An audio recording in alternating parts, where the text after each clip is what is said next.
Hello, नमस्कार दोस्तों। आप सभी का फिजिक्स ड्रिंक्स के इस ऑनलाइन प्लेटफॉर्म पर हार्दिक स्वागत है, अभिनंदन है। आज के अपने लेक्चर में बात करेंगे अपने जो साथी रीट दे रहे हैं और रीट के अंदर लेवल 2 मैथ साइंस से है, उसकी बात करेंगे। तो इसके अंदर अपने अभी थोड़ा बहुत सिलेबस के अंदर चेंजेज हुआ है। चेंजेज क्या हुआ है कि 2 या 3 टॉपिक के अंदर चेंजेज हुआ है, 1-2 नए ऐड हुए हैं और एक टॉपिक जो है अपने हटा दिया गया है। ठीक है ना? तो उसके बारे में चर्चा थोड़ी सी कर लेते हैं अपने। पहले सिलेबस वैसे आपने पढ़ लिया है, कोई दिक्कत वाली बात नहीं है। अपने क्या करेंगे, पूरा जो सिलेबस है आपके फिजिक्स है, केमिस्ट्री है और बायोलॉजी है, ये पूरा जो है अपने यूट्यूब के ऊपर फ्री ऑफ कॉस्ट अपलोड करेंगे। यानी अपना जो विजन है वो यही है कि जो भी अपने पढ़ेंगे वो फ्री ऑफ कॉस्ट पढ़ेंगे। ठीक है ना? कोई भी कोर्स लॉन्च अपने नहीं करेंगे, बिल्कुल फ्री ऑफ कॉस्ट पढ़ेंगे। देखिए, रीट जो है बहुत ही अपने आप में एक देखने में एक बहुत बड़ा अपने को लगता है, लेकिन इतना बड़ा कुछ है नहीं सिस्टम। ठीक है ना? बहुत ही मतलब सिंपल सा फंडा है। तो देखिए, साइंस में आपके बिना किसी अदर अपने डिस्कशन के शुरू करते हैं। साइंस और मैथ दोनों है यहाँ पे। अपने एक बार विज्ञान की बात कर रहे हैं, साइंस की बात कर रहे हैं। मैथ जो है अपने टाइमिंग के अकॉर्डिंग देखेंगे। देखिए, टाइम मिला तो अपने कर लेंगे, है ना? मैं भी प्रिपरेशन के ड्यूरिंग ही अपनी ये वीडियोस अपलोड कर रहा हूँ, है ना? अभी मैं फर्स्ट ग्रेड फिजिक्स जो है अपने मेन जो अपना सब्जेक्ट फिजिक्स है, इसके साथ ही अपने केमिस्ट्री भी देखेंगे और बायो भी देखेंगे। जो नॉर्मल जर्नल बायो है और इसमें कोई खास तो है नहीं, है ना? तो इसमें कोई दिक्कत वाली बात नहीं है। अपना मेन सब्जेक्ट जो है फिजिक्स है, तो अपने फिजिक्स से शुरू करेंगे। पहले थोड़ा सा सिलेबस पे चर्चा कर लेते हैं। सजीव और निर्जीव के बारे में है, फिर सूक्ष्म जीव है, फिर सजीवों के बारे में, इसमें पोषण पोषण सब कुछ आ जाता है। मानव शरीर एवं स्वास्थ्य के बारे में आया है, आपने पढ़ रखा है ये। जंतु एवं प्रजनन किशोरावस्था का है। ठीक है ना? उसके बाद में आपके आ जाता है अपने जो फिजिक्स का पार्ट जो है वो शुरू हो जाता है। ठीक है ना? यांत्रिकी, फिजिक्स का जो टॉपिक है वो यहाँ से शुरू होता है। इसके ऊपर जो ये पार्ट जो था ना ऊपर बड़ा, जितना पार्ट अब तक हमने देखा है, ये सारा पार्ट किसका है भैया? ये आपके बायो का पार्ट है। किसका पार्ट है? ये बायो का पार्ट है। उसके बाद शुरू हो जाता है फिजिक्स का। इसका शुरू हो जाता है, फिजिक्स शुरू हो जाती है। ठीक है ना? अब ये जो पार्ट दिख रहा है आपको, जितना यांत्रिकी से लेके आपके प्राकृतिक परिघटनाओं तक, जैसे यांत्रिकी है आपके मैकेनिक्स, फिर एनर्जी है, ऊर्जा है, उसके बाद ताप एवं ऊष्मा है, फिर प्रकाश ध्वनि है, फिर आपके विद्युत चुंबकत्व है, और उसके बाद प्राकृतिक परिघटनाएं, तड़ित और भूकंप। ये जो टॉपिक है, ये सारे के सारे टॉपिक जो हैं वो आपके किससे रिलेटेड है? फिजिक्स से रिलेटेड है। तो हमने शुरुआत यहीं से करेंगे। टॉपिक सारे करेंगे, टेंशन लेने की जरूरत नहीं, अच्छे से समझ के चलेंगे। फिर पदार्थ की संरचना के बारे में बात करेंगे, और उसके बाद में ये जो आ जाते हैं टॉपिक, ये सारे के सारे आपके केमिस्ट्री के टॉपिक है। ठीक है? लास्ट वाला खेती वाला है, ये अपने बायो में भी मान सकते हो आप, कोई दिक्कत वाली बात नहीं है ना? पदार्थ हो गया और रासायनिक, सॉरी ये दो ही है आपके। उसके बाद में ये आपके पर्यावरण से संबंधित है। पर्यावरण कह दो या बायो कह दो, बायो में ही आ जाती है पर्यावरण, ये उसके टॉपिक है। इसमें ये टॉपिक आपने देख रखे हैं। तो अपने जो अभी शुरू कर रहे हैं ना, आज फर्स्ट लेक्चर है, फर्स्ट लेक्चर में अपने डिस्कस करते हैं। यहाँ से यांत्रिकी से शुरू कर रहे हैं, बल एवं गति से अपने शुरू कर रहे हैं, और बलों के प्रकार जो है वो अपने देखेंगे। तो बिना किसी देरी के अपने शुरू करते हैं अपने लेक्चर को और अपना जो पाठ्यक्रम है उसको। देखिए, लेक्चर आज फर्स्ट है, कंटिन्यूज आप देखते रहें, आपको पूरा सिलेबस यहाँ करवाया जाएगा कवर। अपना पहला टॉपिक क्या है? बल और गति है। बल और गति। अब अपने बात करते हैं बल और गति के बारे में, थोड़ा सा डिस्कशन करते हैं। ठीक है ना? सबसे पहले अपने शुरू कर रहे हैं, कहाँ से कर रहे हैं? गति से शुरू कर रहे हैं। तो गति को पढ़ने के लिए अपने को कुछ पॉइंट्स पढ़ने पड़ेंगे। जैसे आप कहते हो निर्देश तंत्र, क्या पढ़ना पड़ता है भैया? निर्देश तंत्र। निर्देश तंत्र क्या होता है? एक ऐसा सिस्टम होता है जिसके कोरस्पॉन्डिंग आप क्या कर रहे हो? किसी भी वस्तु की स्थिति बता रहे हो। एक सिस्टम जिसके तहत आप किसी वस्तु की क्या बताते हैं? स्थिति बताते हैं या पोजीशन बताते हैं, उसे ही हम क्या कहेंगे? उसे ही हम बल निर्देश तंत्र कहेंगे। जैसे आपने कहा ये कोई कण है, ये कोई पार्टिकल है, यहाँ पे ए पार्टिकल है, इसकी आपने पोजीशन बतानी है। क्या बतानी है? पोजीशन बतानी है। डायरेक्ट आप इस कण की सापेक्ष कण की पोजीशन नहीं बता पाओगे। इसके पास में कोई वस्तु रखी हुई है, जैसे आप कहो कि एक ये स्टूडेंट है, एक कौन है, एक स्टूडेंट है जो कि कहाँ पे है, जो कि एक दीवार के पास खड़ा है। एक दीवार है, ये क्या है आपकी, एक दीवार है। इस दीवार के पास में एक स्टूडेंट खड़ा है, तो इस विद्यार्थी की पोजीशन आप इस दीवार के सापेक्ष बताओ कि दीवार से थोड़ी सी दूरी पे ऊपर वो खड़ा हुआ है। तो ये दीवार क्या होगी जिसके सापेक्ष आप बता रहे हो, वो दीवार ही आपका क्या होता है भैया, निर्देश तंत्र होता है। किसी भी वस्तु की स्थिति बताने के लिए जिस तंत्र का उपयोग किया जाता है उसे हम क्या कहते हैं, निर्देश तंत्र कहते हैं। उसे हम क्या कहते हैं भैया, निर्देश तंत्र कहते हैं। अब निर्देश तंत्र यदि हम जानने लग गए तो निर्देश तंत्र के बाद में अगला जो आपने पढ़ना है वो है गति किसे कहते हैं। अगर निर्देश तंत्र समझ गए तो आप किसको डिफाइन कर सकते हो, आप गति को आराम से डिफाइन कर सकते हो। अब बात करेंगे गति क्या है। गति बोले तो आप क्या बोल सकते हो भैया, इसको कह सकते हो, आप क्या कह सकते हो, मोशन कह सकते हो, ठीक है ना। तो गति क्या है, तो आप कहोगे किसी भी कण की, किसी कण की किसी निर्देश तंत्र के सापेक्ष, निर्देश तंत्र के सापेक्ष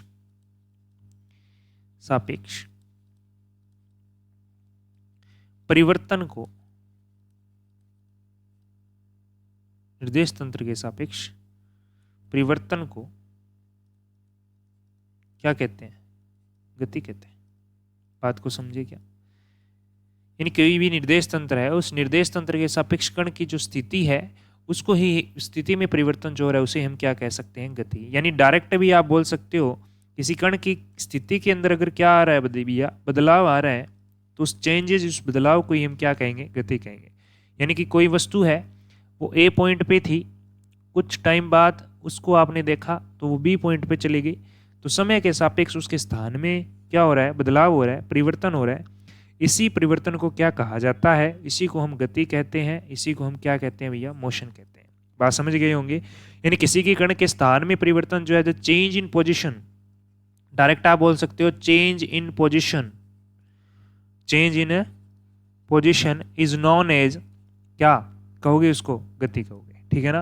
अब गति के बारे में ज्यादा कुछ नहीं है। उसके अलावा जो गति की विपरीत जो अवस्था है उसको हम क्या कहते हैं, गति की विपरीत जो अवस्था है उसको हम क्या कहते हैं, उसको हम कहते हैं क्या, रेस्ट, यानी विराम अवस्था। कौन सी अवस्था, विराम। यानी कोई भी कण समय के सापेक्ष अपने स्थान में बदलाव नहीं कर रहा है तो उसे हम किस अवस्था में कहेंगे, विराम अवस्था में कहेंगे, उसको हम रेस्ट पोजीशन में कहेंगे। जैसे आपने कहा ए पॉइंट पे कोई वस्तु थी, थोड़ी देर बाद आपने देखा, कुछ समय पश्चात आपने देखा वो ए पे ही है, अपने सेम स्थान पे है, तो उसने क्या नहीं की, गति नहीं की है, यानी वो किस अवस्था में है, विराम अवस्था में है। विराम और गति क्या है, आपकी एक अवस्था है, ये क्या है, आपकी एक अवस्था है। यानी कोई वस्तु अपने स्थान में बदलाव कर रही है तो वो गति अवस्था में है, वरना वो विराम अवस्था में है। This is a state, state कह सकते हो, स्टेज कह सकते हो, अवस्था है। उसके बाद बात करें गति के प्रकारों की। किसकी बात करें भैया, गति के प्रकार। तो साथियों गति के प्रकार आपने पढ़ रखे होंगे। गति के प्रकार विमा के आधार पर 3 प्रकार की होती है। विमा के आधार पर, किसके आधार पर, विमा के आधार पर, ठीक है ना। तो विमा के आधार पर कितने प्रकार है भैया, 3 प्रकार है। कौन कौन से है देखते हैं अभी, कौन कौन से 3 प्रकार हैं विमा के आधार पर। देखिए विमा के आधार पर पहला जो प्रकार है वो है एक विमीय गति। कौन सी गति, एक विमीय गति। फिर आता है दूसरा प्रकार जो है वो आप कहते हो भैया द्विविमीय गति। कौन सी गति, द्विविमीय। और तीसरा जो प्रकार कहते हो वो कहते हो आप त्रिविमीय गति। पहला हो गया एक विमीय 1D डायमेंशन, 2 डायमेंशनल, और ये हो गई आपकी 3D, यानी 1D मोशन, 2D मोशन और 3D मोशन। अगर आपके समय के सापेक्ष किसी निर्देशांक में केवल एक निर्देशांक बदल रहा है, यानी जैसे आप कहते हो ये आपका एक्स अक्ष हो गया, ये आपने कह दिया वाई अक्ष हो गया, और ये आपने क्या कह दिया जेड अक्ष हो गया, इनमें से किसी भी एक अक्ष एक्स या वाई या जेड में से कोई भी एक निर्देशांक बदल रहा है समय के सापेक्ष, तो वो एक विमीय गति होगी। एग्जाम्पल अगर मैं कहूँ कि सीधी सड़क पर चलती हुई कार, सीधी सड़क पर कार का चलना, ठीक है ना। और ऐसे ही आप कह सकते हो तीर की गति, तीर की गति, तीर बिल्कुल सीधा जाता है। ऐसे ही आप कह सकते हो किसकी गति, गोली की गति जो है उसको भी आप क्या मान सकते हो, वंडी मान सकते हो। किसकी गति भैया, गोली की गति। किसकी गति, गोली की गति। या पत्थर की गति भी आप कह सकते हो, पत्थर को फेंकोगे तो वो एक ही दिशा में जाएगा। उसके बाद द्विविमीय गति की हम बात करते हैं तो जिसके अंदर निर्देशांक में एक्स वाई या वाई जेड या एक्स जेड, इनमें से जैसे मैंने दो दो के ग्रुप बनाए हैं ये आपके चेंज होंगे। यानी एक्स वाई और जेड में से कोई दो निर्देशांक यदि चेंज हो रहे हैं, दो निर्देशांक एक साथ चेंज हो रहे हैं तो उसे हम कौन सी गति कहेंगे, द्विविमीय गति कहेंगे। इसके अगर एग्जाम्पल की मैं यदि बात करूं, इसके एग्जाम्पल की यदि अपनी बात करते हैं तो जैसे आप कह सकते हो वृत्ताकार पथ पर कार की गति। किसकी गति, वृत्ताकार पथ पर कार की गति। इसके अलावा एक गति आपने पढ़ रखी होगी प्रक्षेप्य गति। अगर आपने 11th-12th में साइंस में पढ़ा होगा प्रक्षेप्य गति पढ़ रखी होगी, तो प्रक्षेप्य गति भी किसका उदाहरण है, आपके द्विविमीय गति का उदाहरण है, ठीक है ना। उसके बाद यदि हम बात करें 3D, तो 3D के अंदर क्या होता है, जो एक्स वाई और जेड है ये तीनों निर्देशांक एक साथ क्या होते हैं भैया, चेंज होते हैं। तीनों एक साथ चेंज होते हैं तो सीक्वेंस गति कहेंगे, त्रिविमीय गति कहेंगे। जैसे एग्जाम्पल की यदि हम बात करते हैं त्रिविमीय गति में, तो सबसे आप कह सकते हो मच्छर का उड़ना, मच्छर के उड़ने की गति जो है ना। इसके अलावा आप कह सकते हो क्या, मच्छर के उड़ने की गति कह सकते हो, हवाई जहाज की गति कह सकते हो, हवाई जहाज की गति। ये किसी भी दिशा में जा सकते हैं, ऊपर दाएं बाएं, अप डाउन भी हो सकते हैं, दाएं बाएं भी हो सकते हैं, ऊपर नीचे भी हो सकते हैं ना। तीन विमाओं के अंदर ये चल सकते हैं। तो ये तीनों विमाओं में अगर चेंजमेंट हो रहा है तो वो कौन सी गति होगी भैया, त्रिविमीय गति होगी। इनके एग्जाम्पल मैंने आपको बता दिए हैं। अब इसके अलावा गति जो है सामान्य रूप से अपने प्रकार देखें तो अपने और भी देखते हैं। जैसे गति के आप कहते हो तीन प्रकार, सिंपल सामान्य प्रकार अगर आप देखें तो तीन प्रकार आप कहते हो। पहला प्रकार जो है वो आप कहते हो स्थानांतरीय, स्थानांतरण या स्थानांतरित बोल सकते हो आप, स्थानांतरित गति बोल सकते हो। उसके बाद में नंबर 2 पे आप बोल सकते हो वृत्ताकार गति। कौन सी गति भैया, वृत्ताकार गति। और तीसरी जो है वो आप कह सकते हो भैया कौन सी, दोलन गति कह सकते हो या कंपन गति कह सकते हो, ठीक है। वर्तीय गति को वर्तुल गति भी कहा जाता है। स्थानांतरीय यानी ट्रांसलेटरी मोशन। कौन सा मोशन भैया, ट्रांसलेटरी मोशन, ठीक है ना। उसके अलावा आप कहते हो वर्तुल यानी कि सर्कुलेटरी, सर्कुलेटरी मोशन जो है।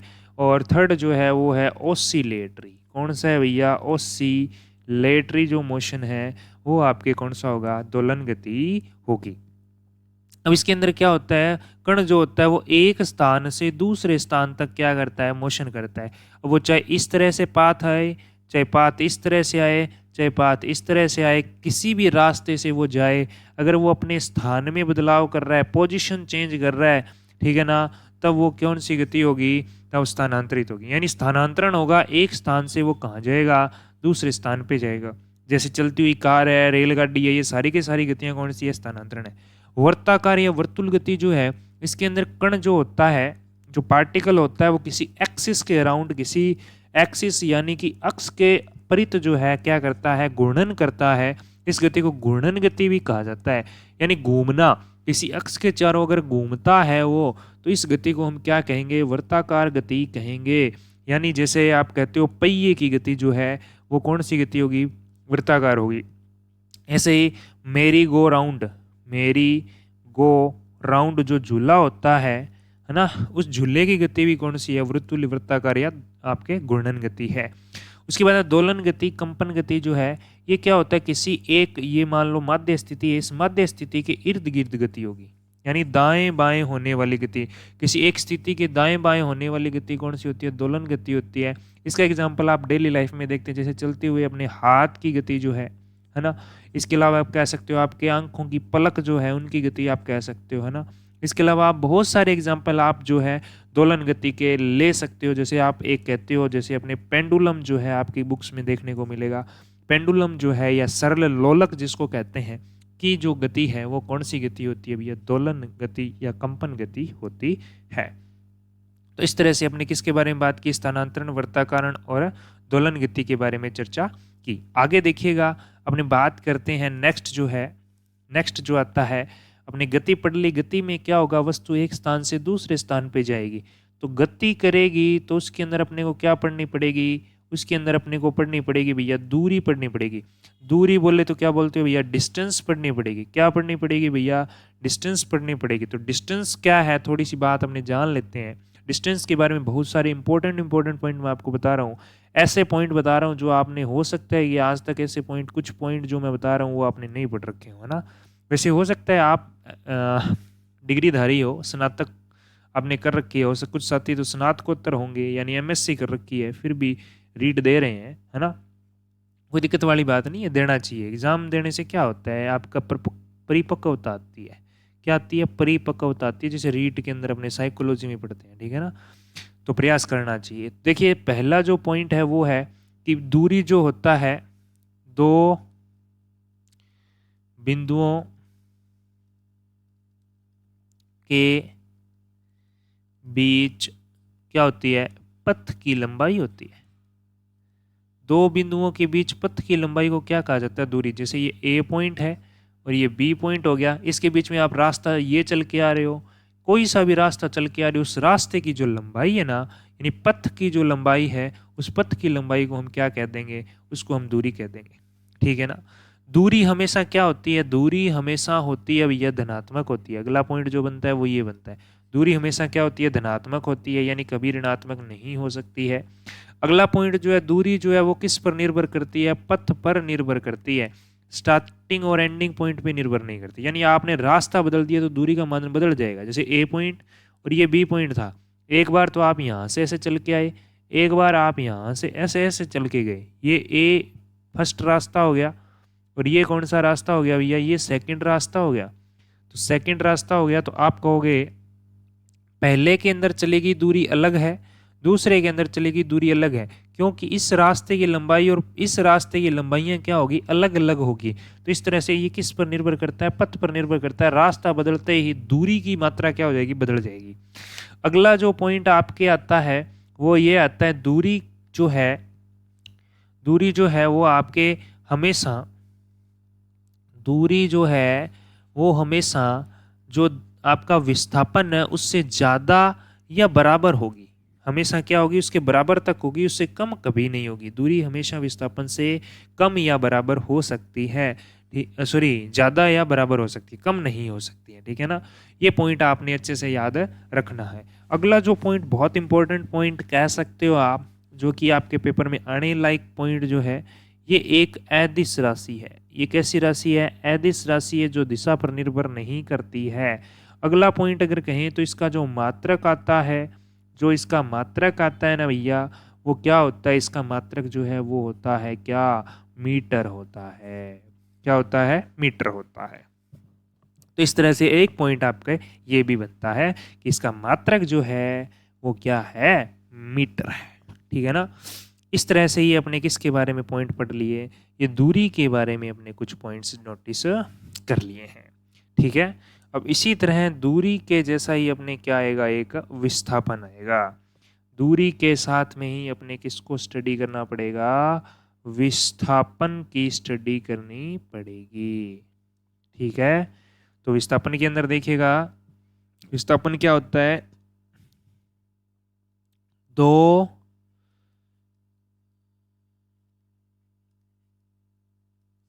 बिंदुओं के बीच न्यूनतम लंबाई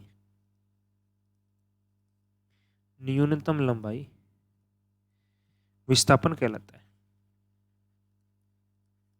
ठीक है ना। जैसे मैंने कहा ए पॉइंट ये रहा, ये दूसरा पॉइंट हो गया, इन दोनों के बीच में एक दूरी तो ये बना रहा हूं मैं, एक दूरी ये बना रहा हूं मैं, एक दूरी ये बना रहा हूं मैं, एक दूरी मैंने क्या बनाई, यहां से डायरेक्ट ऐसे बना दी, ठीक है ना। इस तरह से मैंने आपके 3-4 रास्ते बना दिए। ये फर्स्ट हो गया, ये सेकंड रास्ता हो गया, ये आपके थर्ड हो गया, और ये आपके फोर्थ रास्ता हो गया।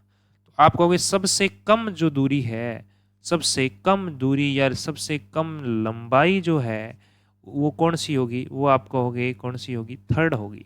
तो थर्ड जो है वो आपका क्या है भैया, वो आपका क्या है, विस्थापन है।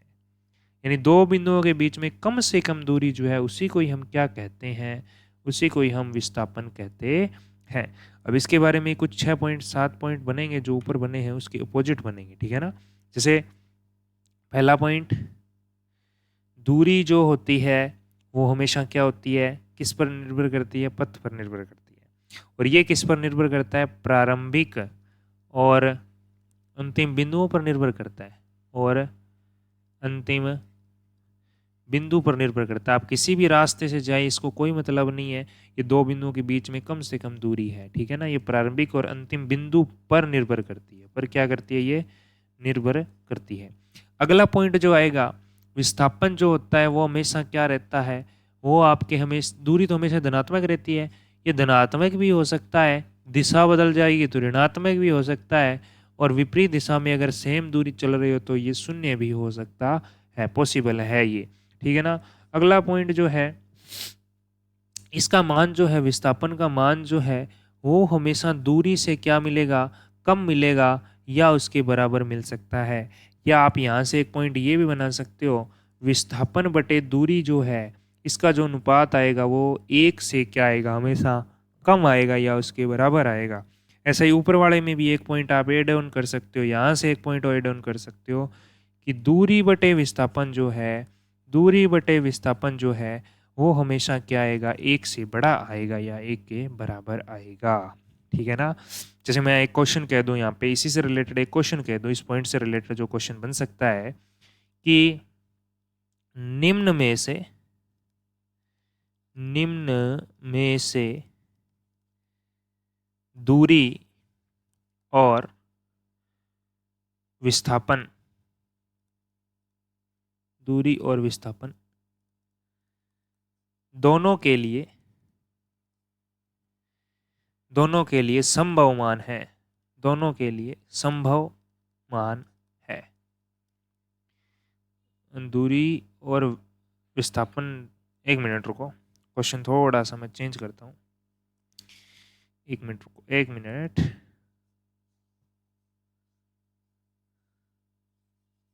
पूरा क्वेश्चन मैं दोबारा लिख देता हूँ। देखिए क्वेश्चन है आपका, दूरी बटे समय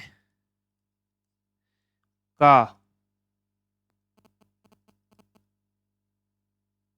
मान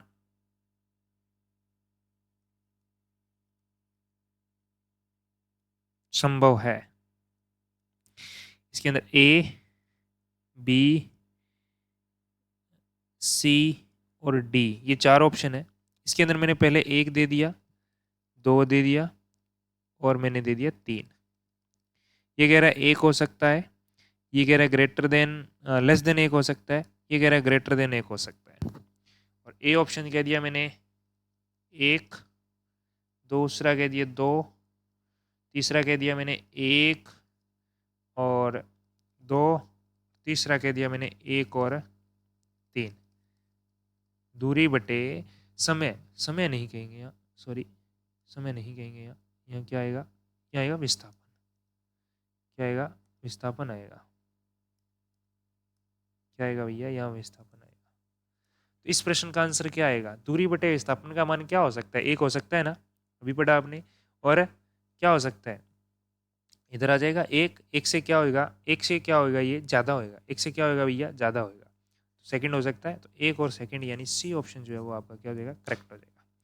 अगला जो पॉइंट बनेगा इसके अंदर वो क्या बन सकता है, इसका बन सकता है मात्रक। इसका भी मात्रक क्या होता है, मीटर। दोनों में समानता यही है कि मीटर होता है मात्रक दोनों का। पांचवा पॉइंट क्या बनेगा, ये आपकी सदिश राशि है। कैसी राशि है भैया, सदिश राशि है। कैसी राशि है, सदिश राशि है। तो इस तरह से ये दोनों दूरी और विस्थापन में क्या है, आपके अंतर है। दूरी और विस्थापन में क्या है, आपके अंतर है। इसके बाद अपने बात करते हैं, अगला जो आता है वो आता है आपके चाल। क्या आता है, चाल यानी कि स्पीड। चाल में क्या कहोगे, एकांक समय में, एकांक समय में, एकांक समय में चली गई दूरी, चली गई दूरी क्या कहलाती है, एकांक समय में चली गई दूरी को क्या कहते हैं, चाल कहते हैं। चाल का सूत्र बन जाता है यहाँ से, चाल बराबर दूरी बटे समय। अपने पॉइंट टू पॉइंट चलेंगे, कुछ भी एक्स्ट्रा नहीं करेंगे, ठीक है ना, कुछ भी एक्स्ट्रा पॉइंट अपने नहीं करेंगे, ठीक है ना, पॉइंट टू पॉइंट चलेंगे। इसके बाद में इसका मात्रक बात करें, क्या बात करें, इसका मात्रक की बात करते हैं, तो इसका मात्रक हो जाएगा मीटर प्रति सेकंड हो जाएगा, क्या हो जाएगा, मीटर प्रति सेकंड हो जाएगा। उसके बाद बात करते हैं अपने चाल जो है वो कैसी राशि है, वो आपकी एक अदिश राशि है, कैसी राशि है, एक अदिश राशि है, याद रखें इस बात को, ये कैसी है, एक अदिश राशि है। ये हमेशा क्या रहेगी, ये हमेशा धनात्मक होगी। ये दूरी वाले गुण जितने भी है ना वो सारे के सारे गुण इसके होंगे। उसके बाद आती है आपकी वेलोसिटी। वेलोसिटी बोले तो क्या बोलो भैया, वेग बोलो। वेग बोलो तो क्या कहोगे, एकांक समय में, एकांक समय में किसी निश्चित दिशा में, एकांक समय में किसी निश्चित दिशा में चली गई दूरी, निश्चित दिशा में चली गई दूरी, चली गई दूरी को, चली गई दूरी को वेग कहते हैं। चली गई दूरी को क्या कहते हैं भैया, वेग कहते हैं। तो ये बात आप अच्छे से क्या रखें, याद रखें। तो चाल और वेग, वेग जो है वो आपकी मात्रक की बात, सूत्र की बात करते हैं इसके, अगर इसके सूत्र की बात करें, इसके क्या बात करें, सूत्र, वेग का सूत्र जो है वो होता है वेग बराबर विस्थापन बटे, निश्चित दिशा में चलोगे तो क्या आएगा, विस्थापन, और विस्थापन के बटा में क्या आ जाएगा, समय आ जाएगा, और इसका मात्रक आएगा क्या आएगा, मीटर बटे सेकंड आएगा। इसको ऐसे भी लिखा जा सकता है ms की पावर 1 या मीटर, मीटर प्रति सेकंड, ये भी लिख सकते हो आप, ठीक है ना। तो इस तरह से आप लिख सकते हो। ये क्या है आपकी, ये आपकी एक सदिश राशि है। कैसी राशि है, सदिश है। यानी जो आपके विस्थापन के जो गुण थे ना वो सारे के सारे गुण किसके हो जाएंगे, वेग के हो जाएंगे। यानी ये प्लस का भी हो सकता है, माइनस का भी हो सकता है, और शून्य भी पॉसिबल है। अब बात करते हैं आगे। चाल जो है ना ये 3-4 प्रकार की होती है, उसमें से जो अपने काम की चीज है वो है औसत चाल। क्या काम की चीज है, औसत चाल। औसत चाल कैसे निकलती है, औसत चाल 3 तरीके से पूछ सकता है ये। एक तो आपको अलग अलग टाइम और अलग अलग दूरी देख के पूछ सकते हैं, तो आपके सूत्र होगा औसत चाल का, औसत चाल का सूत्र याद करना है अपने को, वो है कुल चली गई दूरी, चली गई दूरी, और बटे में आ जाएगा कुल लगा समय। एक सूत्र तो ये आ गया पहला टाइप। दूसरा टाइप देखो क्या आ सकता है, दूसरा टाइप इसके अंदर जो बनता है ना वो ये है कि आपको कहे आधी दूरी t1 समय में, आधी दूरी t2 समय में। आधी दूरी का मतलब डी, टोटल दूरी d थी, उसमें से dy दूरी और d2 दूरी आपने चल ली, है ना। आधे समय में आधी दूरी v1 चाल से, सॉरी यहाँ पे स्पीड कहूँगा मैं, s1 चाल से, और आधी दूरी s2 चाल से चली।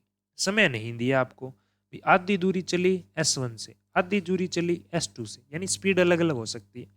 उस समय औसत चाल कैसे निकालेंगे, उस समय औसत चाल निकालने का सीधा सा सूत्र है, औसत चाल निकालना है तो आप v1 प्लस v2 के बटा में 2 कर दो, दोनों चालों को जोड़कर 2 से भाग कर दो। एक तीसरा औसत चाल का सूत्र आता है। तीसरा सूत्र कब आता है, जब आप कहते हो कि आधे समय में, आधे समय में s1 चाल और आधे समय में s2 चाल है, यानी t/2, आधा टोटल समय t लगा आपको दूरी में, आधा समय का मतलब t/2, और अगले आधे समय में t/2। पहले में s1 चाल है और दूसरे में s2 चाल है। इस कंडीशन में आप सूत्र लिखोगे 2v1v2 बटे v1 प्लस v2। ये तो कब है, जब आपको समय नहीं दिया, क्या नहीं दिया, समय नहीं दिया। तो समय नहीं दिया तो समय की जगह क्या आ गया, 2 आ गया। ऐसे याद रखने का तरीका ये। और इसमें क्या नहीं दी, दूरी नहीं दी, तो दूरी की जगह 2 बैठ गया। एक में तो 2v1v2 upon v1 plus v2 है, और एक में आपके ये सूत्र है। अब ये कैसे अप्लाई होंगे, इसके लिए अपने कल जो वीडियो आएगी उसके अंदर अपने क्या करेंगे, क्वेश्चन करेंगे। अगली जो वीडियो आएगी वो कब भी आ सकती है, कल भी आ सकती है, पहले भी आ सकती है। पहले का मतलब शाम को, आज ये 2 वीडियो भी आ सकती है ना। हाँ हाँ, ये 3 टाइप के क्वेश्चन इसके अंदर बनते हैं। एक पॉइंट याद रखें, दूरी मापने का यंत्र, दूरी मापने का यंत्र जो है उसको कहते हैं क्या, ओडोमीटर। क्या कहते हैं बोलो भैया, ओडोमीटर कहते हैं, ठीक है ना। ये दूरी माप सकता है। और उसके बाद में यदि हम बात करें चाल मापने का यंत्र, चाल मापने के यंत्र को क्या कहते हैं? स्पीडोमीटर कहते हैं। क्या कहते हैं? स्पीडोमीटर। और स्पीडोमीटर कौन सी चाल मापता है? तात्क्षणिक चाल मापता है। किसी विशिष्ट क्षण पर तात्क्षणिक चाल, किसी विशिष्ट क्षण यानी किसी स्पेशल टाइम पे मापता है। जैसे आपने जिस टाइम पे देखा ना मीटर को, उसी टाइम की चाल बताएगी वो, ठीक है ना। तो ये चाल के बारे में हो गया, और ये किसके बारे में हो गया? दूरी के बारे में हो गया। अगली जो राशि आती है ना, वो आती है भैया त्वरण आती है। क्या आती है? त्वरण, जिसको कहते हैं एक्सेलरेशन। क्या कहते हैं भैया? एक्सेलरेशन कहते हैं। क्या होता है? वेग में परिवर्तन की दर, वेग में परिवर्तन की दर क्या कहलाती है? त्वरण कहलाती है। और इसको कैसे लिखेंगे? ए बराबर वी माइनस यू बटे टी से डिनोट करेंगे इसको। ये इसका क्या है भैया? सूत्र है, याद कर लो, सीधा सीधा है, कोई दिक्कत वाली बात नहीं है। इसका मात्रक पूछता है पेपर में, पेपर में मात्रक बहुत बार पूछा गया है आपके, ठीक है ना। तो मात्रक क्या है इसका भैया? मात्रक याद रखें, मीटर प्रति सेकंड स्क्वायर है, मीटर प्रति सेकंड स्क्वायर। मीटर सेकंड की पावर -2 भी इसको लिखा जाता है। तो ये चीज़ आप अच्छे से याद रखें।